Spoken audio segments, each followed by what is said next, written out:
एक पुराने जंगल के बीच एक बुद्धिमान उल्लू रहता था जिसका नाम ओली था और अपनी शांति और गहरी समझदारी के लिए जाना जाता था। जंगल के जानवर जब भी किसी समस्या में होते वे उससे सलाह लेने आते। गर्मी के मौसम में जंगल को भयानक सूखे का सामना करना पड़ा। नदियां सूख गईं, ते मुरझा गए और जानवर चिंता करने लगे। खाने और पानी की कमी के कारण जंगल एकदम शांत हो गया। उन्हीं में से एक छोटी गिलहरी सैमी सबसे ज्यादा बेचैन थी। एक शाम सैमी दौड़ती हुई ओली के पेड़ के पास पहुंची। ओली ने अपनी बड़ी आंखें झपकाईं। ओली, ये सूखा बहुत ज्यादा हो गया है। तुम कुछ क्यों नहीं कर रहे?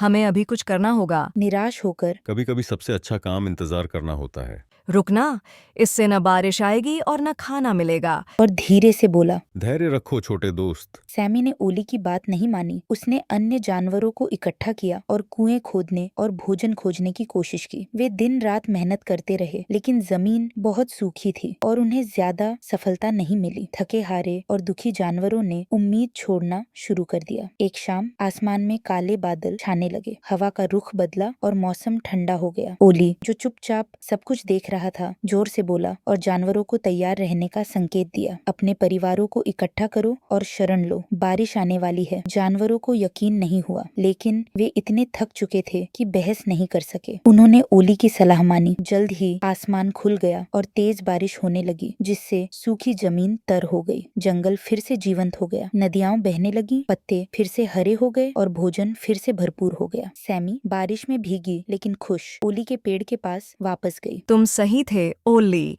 बारिश सच में आ गई जैसे तुमने कहा था। ओली हंस पड़ा। यह जंगल कई मौसम देख चुका है सैमी।